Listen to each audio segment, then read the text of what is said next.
Bonjour, nous sommes aujourd'hui le jeudi 5 mars 2026 et nous allons profiter de la guerre déclenchée par les États-Unis et Israël contre l'Iran pour parler du régime iranien, parler des conflits entre Israël et le monde arabo-musulman, conflits qui durent depuis de nombreuses décennies, ainsi que des conséquences qu'on pourrait tirer de tout ça, depuis le temps que ça dure. Alors disons que depuis quelques jours, les États-Unis d'Amérique et Israël ont déclenché une guerre contre l'Iran, destinée officiellement à anéantir les capacités militaires et la nuisance du régime islamique des mollahs, notamment destruction du programme nucléaire, destruction des capacités balistiques, arrêt de soutien de l'Iran à toutes les organisations terroristes qui opèrent de par le monde, et surtout celles qui sont particulièrement impliquées dans l'objectif obsessionnel de la disparition de l'entité sioniste, comme ils disent, le Hezbollah du Liban, le Hamas et le Djihad islamique palestinien, les Houthis du Yémen et d'autres encore en Syrie, en Irak, en Cisjordanie. Nous avons de bonnes raisons de croire qu'au-delà de ces objectifs de guerre clairement annoncés, la chute du régime des mollahs fait partie des suites attendues des opérations en cours. Alors, nous entendons des condamnations venant de bonnes âmes, des bonnes âmes attachées au respect scrupuleux du droit international.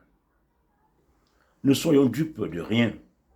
Depuis de nombreuses décennies, l'international islamiste, guidé par les frères musulmans et le régime des mollahs, s'est constitué une cinquième colonne en Occident, toute une armée d'agents d'influence, intellectuels, politiques, journalistes, humanitaires et autres, recrutés parmi les bonnes âmes, s'affichant humanistes, anti-impérialistes, anticolonialistes, anti-sionistes. La condamnation des attaques contre l'Iran est le minimum qu'on pouvait attendre de ces agents d'influence de l'islamisme. Alors, on nous parle de droit international. Enfin, le régime de l'Iran. Voici un régime dont le premier acte dès son avènement a été de clamer « mort à l'Amérique, le grand Satan ». Voici un régime qui, depuis des décennies, proclame sa détermination à détruire l'État d'Israël, le petit Satan. Voici un régime qui, depuis son avènement en 1979, jouait les actes aux déclarations, en créant, en soutenant, en finançant, en pilotant des organisations destinées à l'éradication à terme d'Israël. Il y a eu d'abord le djihad islamique qui s'est implanté à Gaza en 1981 venant d'Égypte. Ensuite, il y a eu le Hamas, non d'abord le Hezbollah en 1982 qui a été créé par les gardiens du corps de la révolution iranienne qui a été créée dans le sud du Liban parmi les populations chiites du sud du Liban depuis 1982. Il y a eu ensuite le Hamas créé comme une branche des frères musulmans dans la foulée de la première intifada en 1987. Donc c'est toute la mouvance qui a été créée par le régime islamiste iranien. Tout le monde s'engouffre dans cette mouvance-là pour arriver à détruire le plus tôt possible Israël. Et dans les années 2010, dans les suites des printemps arabes, il y aura les Houthis qui vont rejoindre le dispositif. Voici un régime qui, depuis de nombreuses années, massacre son peuple. Peuple qui ne se sent point concerné par le djihad islamique, dans lequel la théocratie qui le tyrannise engloutit toute sa richesse nationale. Voici un régime qui, en janvier dernier, a tué en quelques jours des dizaines de milliers de manifestants au menu et est prêt à massacrer son peuple pour se maintenir au pouvoir. Voici un régime qui est une menace réelle, autoproclamée telle, et ils le disent eux-mêmes, pour le Moyen-Orient et le commerce international. Et depuis le début du conflit en cours, ils l'ont prouvé en attaquant tous leurs voisins, le Koweït, le Bahreïn, le Qatar, les Émirats arabes unis, l'Arabie saoudite et même Oman. Oman qui est un havre de paix, un pays qui est neutre, qui ne fait que rechercher la paix dans la région avec tous ses voisins. Oman a été attaqué par l'Iran. On pourrait ainsi continuer à énumérer les actes condamnables de ce régime. Pourtant, jamais le droit international n'a émis la moindre condamnation contraignante contre ce régime. Jamais ceux qui s'affichent régulièrement comme des défenseurs des valeurs, des défenseurs du droit international, jamais ceux-là, les mêmes qu'on a vus pendant des mois crier « Free Palestine », libérer la Palestine, jamais ceux-là n'ont émis la moindre critique contre les agissements criminels du régime de Téhéran. Et aujourd'hui, on constate cette hypocrisie.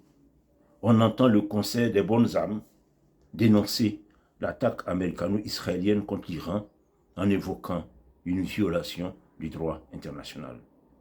Non, ils ne peuvent plus tromper personne. Pire, il y a quelques jours, le secrétaire général des Nations Unies a félicité la République islamique pour ses 47 ans d'existence. Féliciter un régime qui vient de tuer des dizaines de milliers de manifestants au menu. Des dizaines de milliers d'Iraniens tués. Non, c'est pas grave pour le secrétaire général de l'ONU, car ils n'ont pas été tués par des juifs. No Jews, no news. L'ONU et nombre d'organes de la communauté internationale ont perdu tout crédit moral. Malheureusement, tout cela ruine aujourd'hui l'autorité de l'ONU, une institution pourtant nécessaire à une vie internationale paisible. Au moins l'ONU offre une plateforme d'échange entre tous les peuples de la Terre, et c'est très important. Comme dit l'adage, le chien aboie, la caravane passe. La gesticulation hypocrite de tous les esprits chagrins n'empêchera pas Israël de poursuivre son existence, son heureuse existence. Comme le disent les Juifs eux-mêmes, Am Israël Haï. Cette guerre n'est pas encore terminée. Espérons qu'elle finira le plus tôt possible par la chute du régime des Mollahs et la libération pour ce peuple multimillénaire, ce peuple cultivé, ce peuple pacifique, ce peuple vertueux, peuple qui se retrouve otage d'un régime tyrannique depuis des décennies. Comme pour le Venezuela, nous avons vu partout dans le monde des Iraniens manifester leur joie à l'annonce de l'élimination de Ali Khamenei et espérer la chute de la République islamique. Une majorité d'Iraniens qui souhaitent la liberté et la démocratie, ça compte tout de même. Il est immoral d'opposer à la manifestation de joie du peuple iranien le non-respect scrupuleux du droit international. Il faut savoir faire la différence entre le bien et le mal. Je voudrais pour la suite de mon propos vous inviter à observer la chronologie d'un entêtement absurde. Voir les leaders arabo-musulmans consommés par l'antisionisme. Parce que cela fait plus d'un siècle maintenant que le monde arabo-musulman combat activement le sionisme. Alors je propose que nous jettions un œil dans le rétroviseur pour appréhender l'absurdité d'une situation. Ça commence par le grand moufti de Jérusalem, Mohamed Amin al-Husseini dans les années 1920. Dès les années 1930, les frères musulmans égyptiens ont parti liés avec le grand moufti de Jérusalem dans la lutte contre le sionisme. Et avant la création de l'État hébreu, c'est-à-dire sous le mandat britannique, il y a plusieurs révoltes qui ont culminé avec la grande révolte arabe de 1936 à 1939. D'ailleurs, cette révolte va se terminer par le livre blanc des Britanniques qui fut un coup dur pour le mouvement sioniste. Par la suite, il y aura donc la Deuxième Guerre mondiale et le grand moufti de Jérusalem va s'allier aux nazis, va s'allier à Hitler pour l'élimination des Juifs. Mais ça a été quoi le résultat de tout ça? Bon, non seulement les nazis vont disparaître dans cette guerre, ils seront totalement écrasés, éliminés, jetés dans les poubelles de l'histoire de l'humanité.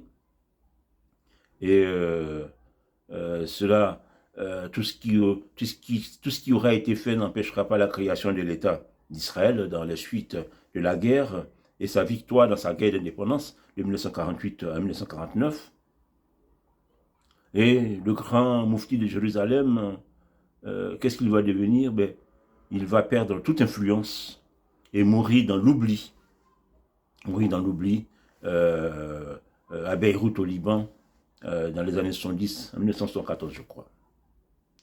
Et après lui, celui qui prend le relais du leadership de la lutte contre le sionisme sera Gamal Abdel Nasser, le président égyptien. Grand leader du nationalisme arabe.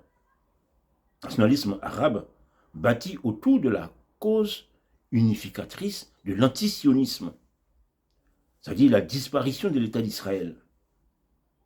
L'État d'Israël qui est une anomalie inacceptable en terre d'islam pour les musulmans.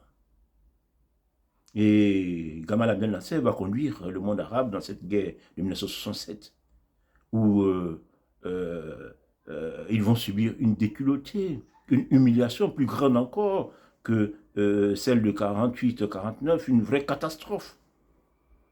Israël va terminer cette guerre en ayant acquis des territoires, le Sinaï, la bande de Gaza, la Cisjordanie, le plateau du Golan.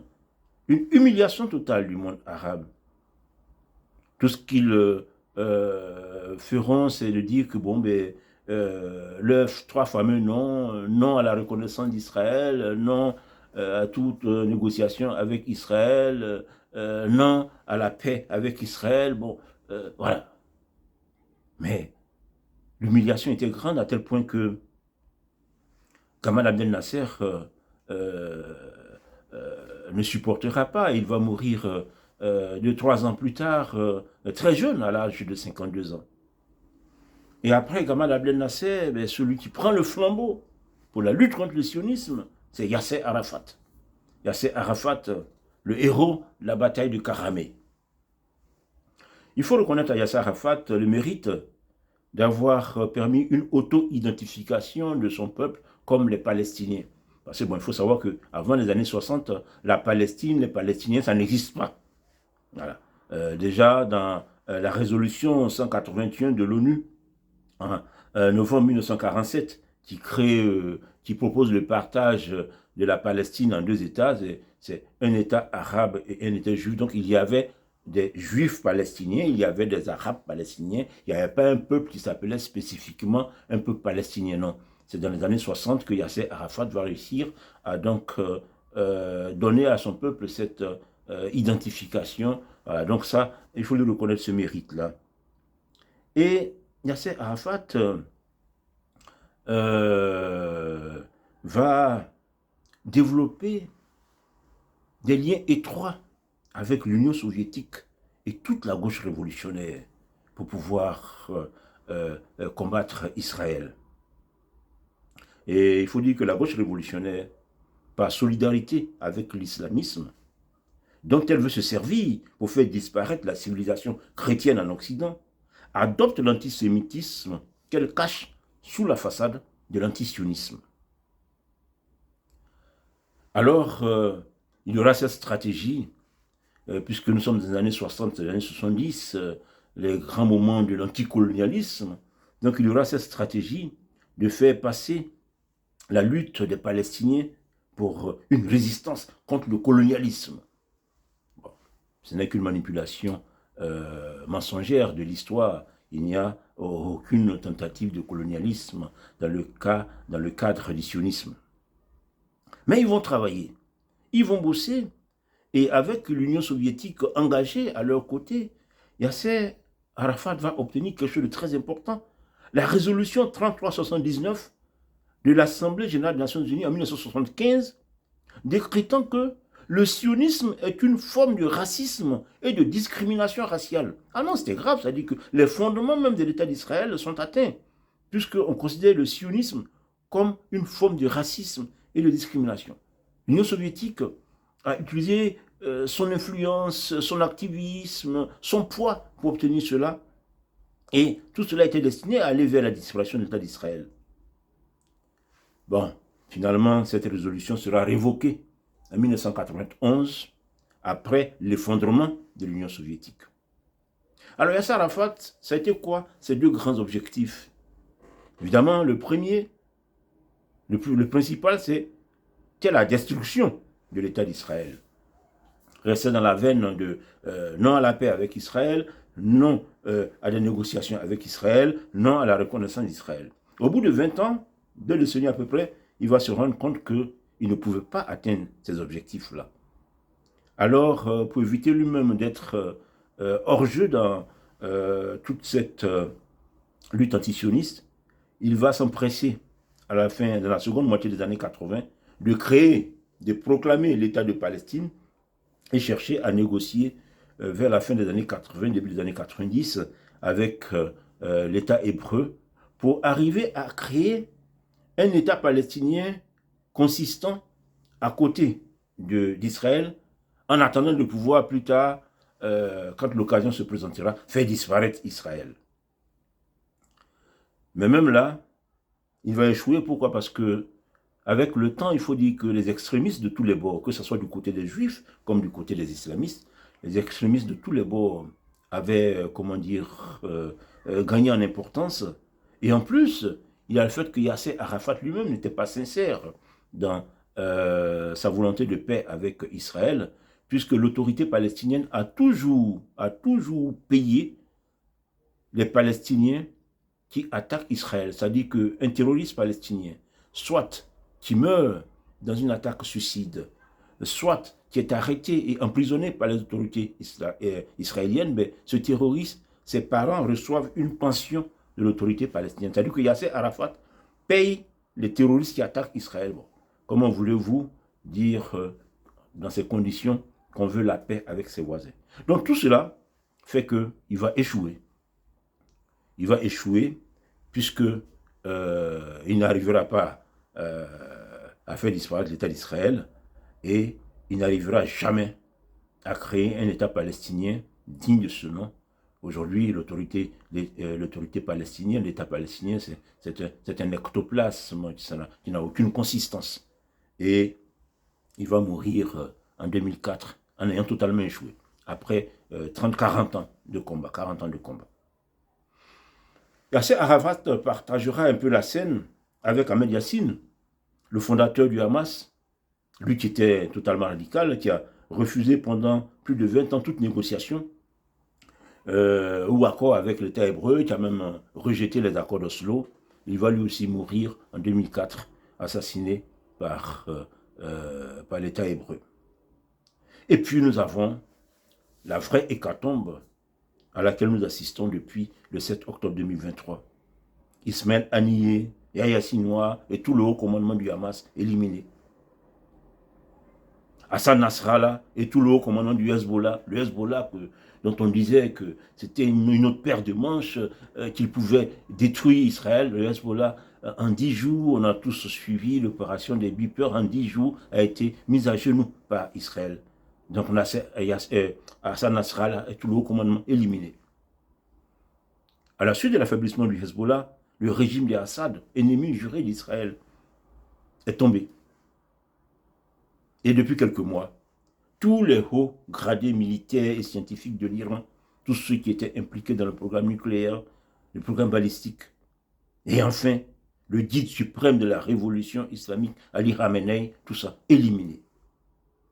Alors, depuis plus d'un siècle, de cet acharnement antisioniste stérile parce que, après tous ces leaders déterminés qui ont échoué, et même les organisations qui se sont alliées à eux ont échoué. On a vu comment le nazisme a disparu, comment l'Union soviétique a disparu. Tous ceux qui ont été des proches alliés de ces leaders antisionistes ont échoué. Alors, après tous ces échecs, les arabo-musulmans, qui sont des croyants, les adorateurs de Allah, ne peuvent-ils pas se dire que peut-être, oui, peut-être, que Allah ne soutient pas leur combat contre le sionisme? Peut-être. On a le droit de s'interroger tout de même, même quand on est croyant. On le sait, la question palestinienne est instrumentalisée dans tous ces conflits. Ce n'est pas une question de territoire. Si c'était une question de territoire, la guerre de 6 jours en 1967 n'aurait jamais eu lieu, puisque avant la guerre de 6 jours, Israël n'occupait aucun territoire. Ni le Sinaï, ni Gaza, ni la Cisjordanie, ni le Golan. Donc, si avant 1967, les Palestiniens voulaient créer un État, ils avaient totale liberté de le faire. Pourquoi ils ne l'ont pas fait? Donc, ce n'est pas une question de territoire. La question de fond est l'antisémitisme, présenté comme antisionisme. Et c'est l'antisémitisme qui, depuis plus d'un siècle, rend le sionisme insupportable et fait perdre la tête à toutes ces personnes, y compris le régime des mollahs qui aujourd'hui dirige l'Iran. Tous les Occidentaux qui, par antisémitisme et ou détestation de la civilisation occidentale, sont engagés dans le soutien inconditionnel à l'islamisme et son obsession antisioniste, n'aident pas les pauvres Palestiniens à retrouver la raison et une vie normale. Pourquoi? Depuis la nuit des temps, il y a des guerres avec des perdants et des gagnants, des vainqueurs et des vaincus. À un moment donné, le vaincu se soumet et négocie les conditions de la paix avec le vainqueur. C'est ainsi depuis des millénaires, depuis que les sociétés humaines existent. Il n'y a que pour les Palestiniens, que cas unique dans l'histoire de l'humanité, des gens se mobilisent pour dire il ne faut jamais accepter de faire la paix car nous vous soutenons. Depuis les années 20, c'était donc la nation arabe, ensuite ils seront alliés avec les nazis, ensuite ça sera l'Union soviétique et toute la nébuleuse communiste mondiale. Voilà. Tout ça, ça a été chaque fois un échec. C'était chaque fois un échec. Les échecs à répétition des antisionistes est peut-être la preuve, non, est sûrement la preuve que le bien finit toujours par vaincre le mal. Puissent des personnes d'influence, de bon sens et de bonne volonté aider les pauvres Palestiniens à retrouver la raison. Oui, les pauvres Palestiniens. Parce que voir la terre entière partout, des manifestations en Occident pour dire fruit Palestine, mais les pauvres ils se disent ouais, nous avons certainement raison si tout le monde nous soutient. Il faut les aider à retrouver la raison. En le disant, moi je pense à un pays comme l'Arabie Saoudite, qui est un grand pays arabe. Ensuite, on a la Mecque en Arabie Saoudite, donc ça donne à ce pays une certaine, autorité morale, autorité religieuse sur tout le monde arabo-musulman. Donc pour moi, un pays comme l'Arabie Saoudite, on devait peut-être penser à lui confier la tutelle des Palestiniens. Et il y a aussi des personnalités palestiniennes qui peuvent, contribuer à tout cela. Je pense par exemple au prince vert, Moussa Hassan Youssef, dont le père est un des fondateurs du Hamas, mais des gens qui aujourd'hui comprennent que leur peuple est engagé sur une mauvaise voie, qui veulent sortir leur peuple de cette culture de haine, de cette culture de mort qu'on lui inflige. Donc il y a des choses à voir, il y a des pistes à creuser. Pour ma part, je dis félicitations à Donald Trump et Benjamin Netanyahou de mettre la force au service de la paix, au service du bien. C'est vrai que nous sommes aujourd'hui dans des temps d'aveuglement où de nombreuses personnes ne font plus la différence entre le bien et le mal. Nous ne sommes même pas d'accord sur ce qui est le bien ou le mal. Et qui a tort, qui a raison, on peut se poser la question. Et notre profond désaccord prouve que dans le brouillard idéologique, beaucoup ont probablement perdu le bon sens commun et toute logique. En tout cas, c'est un camp ou c'est l'autre. Alors, toute personne de bonne volonté doit avoir le courage de dire sa part de vérité, soumettre sa part de vérité à l'appréciation de l'opinion. Même si personne ne peut faire l'unanimité, il faut sortir de l'hypocrisie et de la peur. Il faut avoir le courage pour dire sa part de vérité. Car chaque personne, quel que soit son niveau, est co-responsable de la destinée de notre humanité commune.